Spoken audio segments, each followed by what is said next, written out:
Now, Debbie's daughter, Jordan, is 12 years old, Debbie? Yes. Wow. Mother says that Jordan drinks, smokes, uses drugs, skips school, and is on probation because she has stolen several cars. Yes. I can't imagine a 12-year-old acting that way or stealing cars. I mean, that's big-time stuff. Sickening, yes. She is already sexually active. That's right, yes. 12, yeah. She- I found a book in her bedroom, and it has 10 guys or more in it that she has had sex with. In 1 They're year? they're all older. She's already gotten a sexually transmitted disease. Twice, that's right. Chlamydia, she's had chlamydia twice. She's on 18-month probation for That's right. stealing 3 cars. My husband and I took in our own hands, tough love, to call the police. We had no other choice. You know, she's our daughter, we love her, we just want the best for her. So we just figured this is what we have to do. And the police came, and he had a hard time arresting her. She really was very violent with him, and he had to literally throw her down in the bed and cuff her. And this is a 12-year-old girl. And, you know, just, it's heartbreaking. When I was studying what was happening to Debbie, I heard something that absolutely blew my mind. Her house was recently broken into. That's right. A couple of weeks ago. They took how much stuff? $10,000 worth of stuff was taken from our home. Okay. The door for burglarizing a gas station. Well, the picture of the baby in the pinstripes, 14, and she burglarizes a gas station. What else has 14-year-old Stephanie done to make her so wild? Stephanie skips school on a daily basis. I wake her up to tell her to get up to go to school. She beats me up. She spits on me. She calls me a bitch, slut, for no reason at all. She now has a 17-year-old boyfriend she's having unprotected sex with. She doesn't care if she gets pregnant, she said. I tried to talk to her about using protection. She says she doesn't care. She's not using condoms. They're gross. She stays out all night. She ran away. Runs away all the time. Shoplifts all the time. She shoplifts now. One time, she pushed me through a window. I didn't go out at the age of 12. Why are you laughing, Jordan? Because she thinks it's funny. Go ahead. Jordan! How can you sit there and watch your mother cry? I'm here with my mom. I see my mom cry maybe twice, and it crushed me. You need ass kicking, all right? That's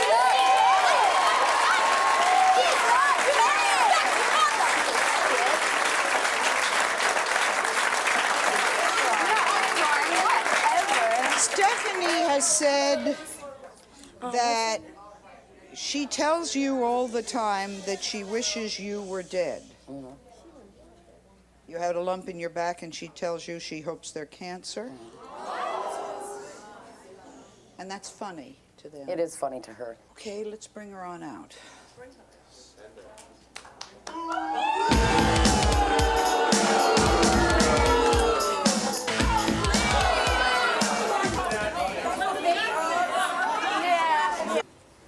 Debbie says her 14-year-old daughter, Sarah, has already been picked up for shoplifting, charged by the police 2 counts as a juvenile minor. She's 14 years old, and she's had brushes with the law? Quite a few. Well, first of all, can I say something to Stephanie? I got really upset. Yeah. Stephanie, you think everything's fun and games. I'm going to tell you something, okay? You made a comment and you left yourself wide open. You said you were once a teenager. Yeah, but you know what the big difference was? We're not so old that we don't remember how things were, okay? But never in our lives did we not care about our parents. Yeah. And we never...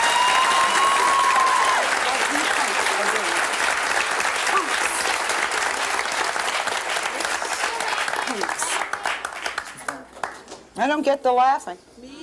Don't get the laughing at all. What's happening with your daughter? A little bit of everything.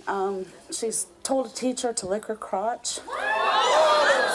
She has, her and I have physically rolled around on our living room floor, and she's been in 2 juvenile detention centers. The first one couldn't deal with her. They sent her to another one. She's currently on probation until she's 21 years old. Just her brother and sister are terrified of her. She was burning things down in her room.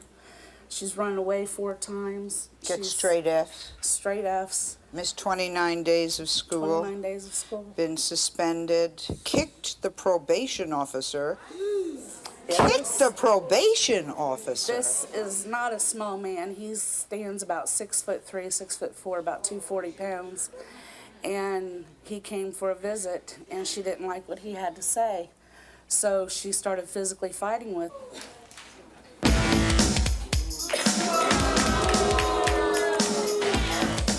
You've chosen to be part of the world's problems. Why? Everybody's always like, oh, you're doing the wrong thing, you're doing the wrong thing, but Well, wait a minute. nobody was there to tell me 3 years ago when I started to act this way. I've been telling you since Jessica, day don't. one. You haven't been I've been there the whole telling time. you. No, you haven't. But when I was there, I was telling you, Jessica, look at what I'm going through now. I got to go back to school at the age of 18, get my GED. I got to go back to And who school to was try there and get when I was a 12 career. years old and I had nobody to turn to? You weren't there. You were with your boyfriend and your baby. Yeah, I but didn't have you then. well, I'm here I didn't now. have you. I'm here now. You're here now, but it's too late now. Now I'm already out doing No, my it's not thing. too late. Yes, it is. Was it too late for me? 36 years old. And just got her life together?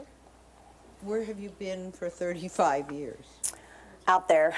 I was in, for the last 20 years, I've spent 3/4 of it in and out of prison. I've been in jail 40 times in the last 20 years. So that's where you've been. Yeah, on the streets. Question, what have you been doing? You've been in jail. Where have you been? I've been on the streets. I was on the streets. I was a prostitute. I was living in drug houses, crack houses. I was running from corner to corner. I'm looking at these girls, Sally, and I'm looking right into the picture of me. When I was 12 years old. When I was 12 and 13 years old, this is what happened to me. If you could look at my mug shots and see. You want to be a thug? You want to be a thug? That's right. You want to be a thug, Jordan? These thugs are going to chew you up and spit you out. You know where you're going to... Attention. Wanted to show that little part of it because, again, that could be you. Charlotte, how'd your daughter get into this situation? She was a normal teenager. She would, try to stay out a little bit longer than she was supposed to. We even took her to court because she had a habit of walking away and not coming back for a couple hours. So we thought, before she gets in worse trouble, we're going to take her to court. And they put her on house arrest. That was one of the most terrible things we had to do. But we thought, it was what she needed. So we took her to court, and they put her on house arrest, and she was doing so well. She was just a model child. She was trying to really turn herself around, but it looked like, they just wouldn't let her go. So what did they do? They convinced her. They were her real good friends. They took her out in Mississippi. How are you? Very good. Good. It's great to see you again. Good to be here. Good. Judge Whitfield, as I said, whoever thought I'd do that theatrical thing, Judge Whitfield has been dealing with juvenile offenders. Recently something happened to you, did it not? Yes, it did. Can you tell me about it? Well, recently what I have started doing even before coming here is to use public humiliation as a means of imposing a sentence, especially for young people. And this is the gentleman here. He was 17. He got behind the wheel of a car while he was intoxicated. He was found guilty for having killed a 4-year-old.